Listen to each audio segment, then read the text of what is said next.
그 지역별로 목탁 비트가 다릅니까? 워낙 그 지역 특색이 강했어.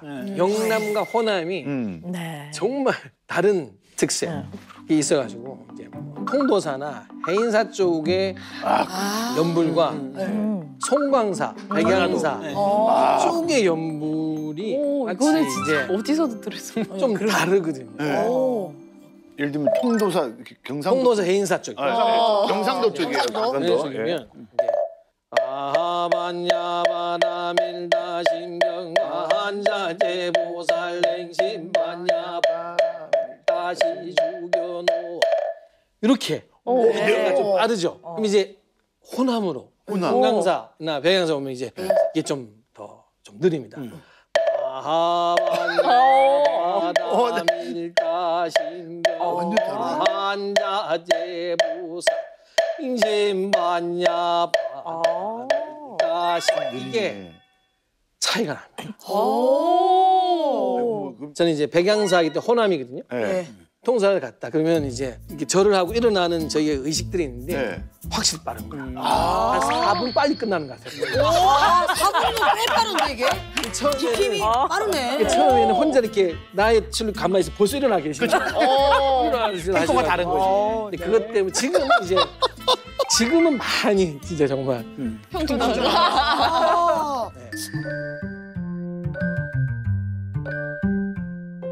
나의 감정에 그분이 내가 전달을 할 때 나의 감정의 색깔로 이렇게 오염시키지 않고자 하는 노력이 좀 있어요. 그래서 이제 감정의 변화를 잘 안 보여주죠.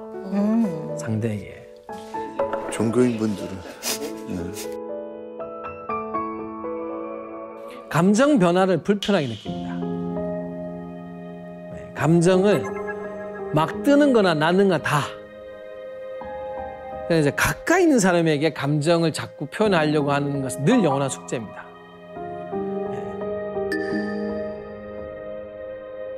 근데 짜증이 내가 날 수는 있는데 그게 상대 표현하는 것 자체는 굉장히 제 스스로에 돌아볼 때 부끄러운 거예요. 스님이시니까.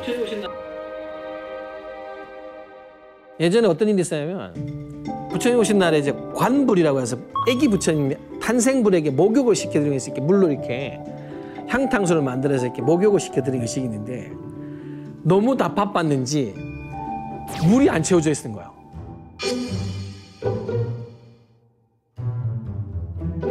그래서 이거 누가 이거 한 거야? 해봐야 뭐해? 이렇게 하면 안 되죠.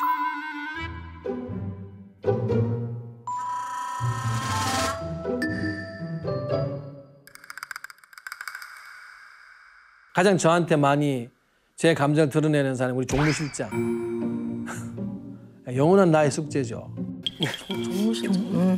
스님 옆에 계신 애네. 어제는 절에 벌집이 좀 많이 져가지고 저녁에 이제 발견한 거예요. 그 내가 이제 보고 우리 스님께 어떻게 벌집을 이야기 안 하셨냐 이야기했는데 종무실장이 전화를 안 한 것 같아 119에. 이제 종무실장한테 전화를 거는 거지. 119 전화 걸어서 벌집 없애게 해라. 7시에 퇴근했는데 이러고 나면은 약간 미안함이 있죠. 예. 실제로 조금 내가 하는 게 맞나? 이런 생각을 해요.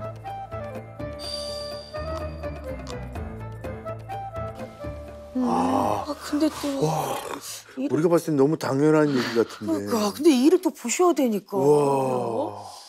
태극의 송크란 예. 축제라고. 물축제. 네, 물축제. 근데 그게 부처님한테 이렇게 물로 이렇게 관불. 불상을 네, 맞아요. 씻어주는 네, 맞아요. 가장 중요한 행사더라고요. 1년 중. 예. 그 관불에 부어줄 물이 없다라는 거는 제일 중요한. 제일 중요한. 그렇죠. 아니 근데 종무실장님은 이제 무슨 일을 하시는 분인지 이제 궁금합니다. 사찰 업무, 행정 업무를 담당하는 사찰에. 일반 제가 네. 일반 제가 말고. 직원이 직원. 스님은 아니세요? 네, 그렇죠. 그래서 직원이 퇴근을 한다고 하고. 그래서 칼퇴를 합니다. 칼퇴. 이제 좀 자세히 알고 싶은데요. 그 종무 이제- 실장님하고는 좀 어떤 일들이 있으신지. 쉽게 말해서 종교적인 만남보다는 행정적인. 그렇죠. 일상적인. 네. 어제 조만간 벌집 같은 경우에 전화를 7시에 하면 너무 미안한 거예요. 어차피 아침에 하면 되는데 저녁 7시에 하는데 119가 올 것도 아니고 하고 미안하죠. 그러면 이제 이야기하죠. 전화한 뒤에 너는 집에 가서 안 쏘이지만 나는 사니까 쏘인다고. 저거 이렇게. 호소하시는군요. 이게 이제 이런 식으로 이제 혹시나 감정이 나오면 빨리 유머로 그래서 그 부분을 늘 이제 막지는 못하면 뒤에 수습을 하는 거죠. 빨리 이제 네, 네. 이렇게. 그냥 제가 보기에 제 생각에는 감히 제 생각에는 어떻게 보면 이제 종교인으로서 수행자로서의 역할과 이게 회사로 보면 경영사장님이신데 이거를 운영을 해야 되는 책임자로서의 역할 두 가지가 약간 충돌을 하는 게 아닌가 그런 네. 생각이 좀 들거든요. 심지어 예전에 제가 이거 아노미 현상이 아니냐 이게. 네네. 이게 이거 양쪽이 어느 네네. 쪽으로 이렇게. 근데 네네. 이제 왜 이제 화를 내지 않느냐면 이제 점점 이제 그거는 저도 스승께 배운 거죠. 전인사 스님께서도 이제 보면은 행사 같은 거 하실 때 미리 어떻게 했으면 좋겠다는 말씀을 하시지만 그걸 이제 막상 진행하고 할 때는 아예 관여를 안 하시더라고요. 가만히 저기 지켜보시다가 부르시더라고요. 저보고 너는 이걸 왜 하냐고 물으시더라고요. 우리가 이걸 왜 한다 생각하니? 그래서 잘 아름답게 보고 화려하게 보여야 되고 장엄하게 보여야 되니까 잘하려고 합니다. 그러니까는 절은 잘하려고 하면은 안 된다 하시더라고요. 절 집안은 잘하려고 하는 게 아니라 다 같이 하는 게 중요하다. 너는 잘하려고 자꾸 마음을 내면은 못하는 사람한테 자꾸 진심이 나올 수밖에 없다. 그리고 제가 그때는 와. 근데 이제 그 당시는 사실 이렇게 잘 몰랐어요. 근데 이제 점점 시간이 지나니까 알겠네요. 이제 가치관이 이동이 되더라고요. 이야. 뭐가 더 중요한지. 그래서 이제 그런 부분으로 자꾸 이제 바꾸려고 하는 거죠. 네. 근데 당연히 어떻게 보면 갈등이 있을 것 같아요. 왜냐하면 뭐 일반인들도 언제나 갈등이 많지만 특히 절제와 수행을 해야 되는 수도자로서의 역할과 그다음에 이제 잘 운영을 하고 뭔가 돌아가야 되는 그 책임을 맡아 하시는 운영자로서의 그 역할이 그게 늘 일치하는 건 아니니까 그쵸, 늘 상충하죠. 그렇죠. 그런 게 내면에 당연히 이제 그럴 때마다 조금씩 갈등이 생기고 그렇지 않겠습니까? 네. 스님은 어떻게 하세요? 뭐 어떨 때는 조금 감당하기 어려운 감정들이 건드려질 때가 당연히 있으시겠죠. 있죠. 네. 그럼 어떻게 하십니까, 우리 스님은? 저는 네. 이제 그게 처음엔 진짜 힘들었어요. 제가 가장 힘들었던 장면은 그 저희가 이제 장례 기도라고 해서 신문 장례미 저희는 시다림이라고 하는 장례식에 가서 이제 입관이라는 모든 절차를 이제 기도를 해주는데 이제 어린 아이가 이제 지병으로 사망한 집을 갔었어요. 근데 그게 참 출관이 얼마 안 될 때 하필이면 이제 주지스님을 모시고 갔는데 그 이제 연부를 해야 되잖아요. 네. 눈물이 나서 연부를 못한 거예요. 네. 끝나고 주지스님이 얼마나 아담을 많이 맞았는지 모르겠어요.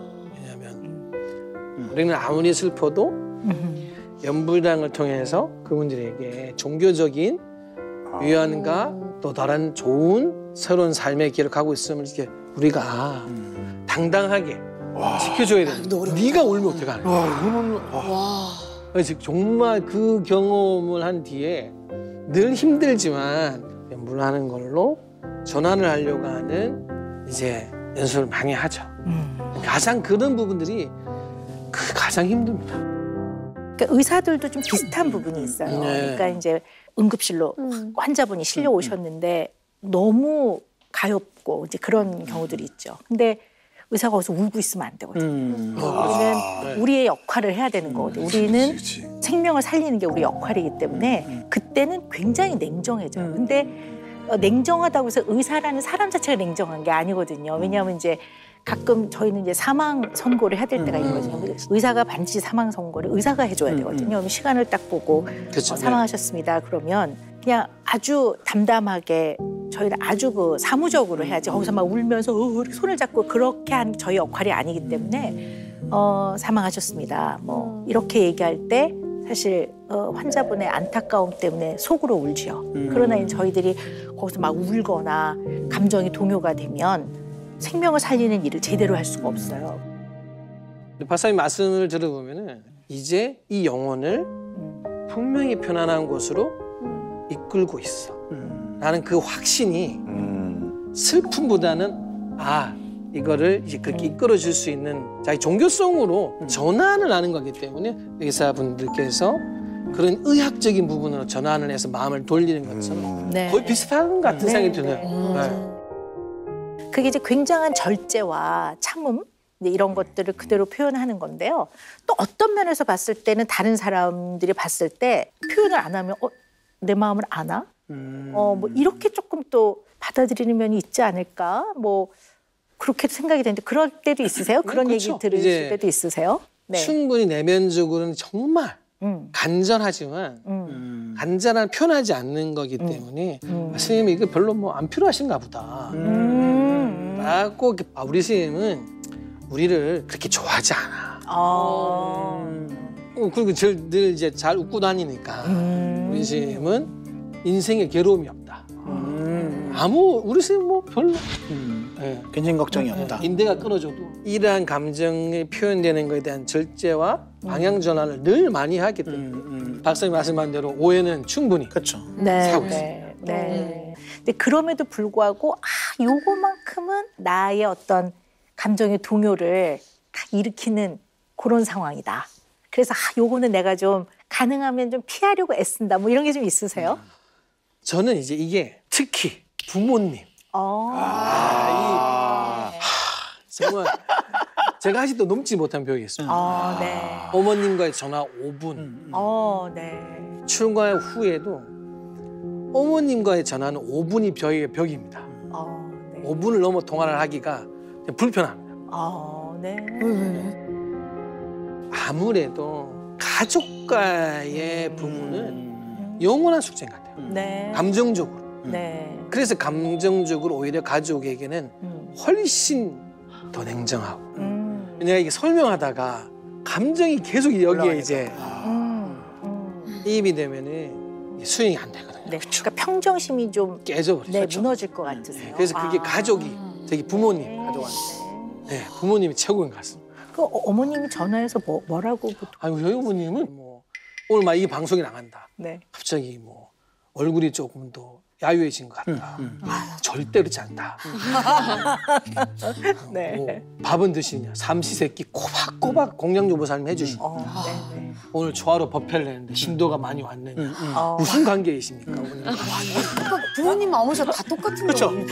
그래서 이제 네, 저는 이제 그래서 저희 어머니께는 제가 만약에 좀 불편해도 불편한 말씀을 전해드릴 수가 없는 거야. 네. 그러면 전화가 일주일에 한 번 오던 게 3일로 줄어듭니다. 가까워집니다. 점점 가까워집니다. 네. 그래서 그래서 막 숨기라고. 근데 이제 너가 내 아들이고 뭐 지금 주지스님이지만 어떻게 나한테 이럴 수 있어? 어머니 마음에. 실제 우신 적도 있었죠. 네. 그럼 실제로 제가 이제 어머님이 감정선을 넘어오시려고 그러면 다 차단을 하죠. 그럼 이제 어떻게 말씀하세요? 뭐라고? 이제 어머니 이제 그러면 그만하시고 네. 저 스님이나 부르시니까 네. 어머니 이제 이러면 다 쉬운 말 심한 말 어머님 하시건 안 하시건 어머님이 선택하신 다 인간은 있는 겁니다. 얘기 다 가면 저희 어머니 보시죠. 스님은 신도들한테 그렇게 자세하게 설명하는데 왜 저한테는 엄마인 저한테는 이렇게 짧게 강하게 말씀해요. 너무 서럽다고. 차갑게 말하냐. 네. 이렇게. 네. 그렇게 하시죠. 근데 이제 마음은 이미 감정에 가 있어요. 그렇죠. 그래서 이제 간의 그 천류는 어렵다. 그게 이미 가 있으니까. 이제 그걸 이제 스스로가 이제 거리를 두려고 하다 보니 그렇죠. 더 이제 강하게 브레이크를 밟는 거죠. 그건 너무 힘. 근데 제가 잘 몰라서 또 여쭤보자면 어머니와의 그 어떤 강한 인연 이걸 좀 인정하면 스님으로서의 수행이나 이런 데에 영향을 많이 주고 문제가 생깁니까? 제가 몰라서 여쭤보는 이제 똑같은 이제 이런 거죠. 이제 신도분들은 아까 말씀드린 대로 선택의 목사 어머님께 드릴 수는 있는데 어머님이 했으면 좋겠는 거예요. 네. 나의 어머니니까. 어머니 내가 전에 이게 너무 좋은 길이니까 어머니 꼭 했으면 좋겠어. 이게 들어가는 순간부터는 안 하면 서운해져요. 그치. 네. 이제 이랬을 때 아 내가 왜 출가했을까? 아, 어머니도 잘 이렇게 모셔서 제도의 대상이 또 될 수 있는데 이제 내가 출가했으니까 이거는 그냥 투정밖에 안 될 수 있어요. 영원한 숙제인 것 같아요. 네. 부모님과의 관계는. 네. 그래서 이제 그 관계를 제 스스로가 얼마만큼 더 유연해지느냐가 어쩌면은 제가 전에 말씀드린 대로 내가 얼마만큼 더 마음에 더 자유스러워졌냐로 갈 수 있잖아요. 영원한 저에게 바이메탈 같은. 근데 우리 정신의학에서는 이 상담의로서 저희도 그 평정심을 유지하는 게 되게 중요하거든요. 그러니까 종교적 측면하고는 다른데 왜냐하면 상담의가 상담을 받으러 오신 분한테 객관성을 잃은 주관적인 어떠한 것들을 표현을 했을 때 이 사람한테 주는 영향이 되게 크거든요. 치료를 굉장히 오염시키기 때문에 정신과 의사가 예를 들어 제가 직접 경험한 일인데요. 이제 어떤 환자분이 흔히 말해 조울증 상태였는데 이제 조 상태면 굉장히 감정이 이제 쉽게 흥분하고 고양되어 있고 막 이러거든요. 풍선이 꽉 팽팽하지, 고양되어 있고. 근데 이제 너무 좋은 분이신데 그렇게 조 상태가 되면 그렇게 막 소리를 지르면서 야 오은영 나와 막 이제 이래요. 그리고 뭐 야 네가 교수면 나야 뭐 야 너 내가 나가면 고소할 거야 막 이래요. 그리고 실제로 회진을 돌면 어떤 분은 이제 이 감정이 격하면 아침에 받은 우유 왜 팩 우유 던져요. 그 우유를 뒤집어 쓰기도 해요. 근데 그때 사실 정신과 전문의들은 화가 안 나요.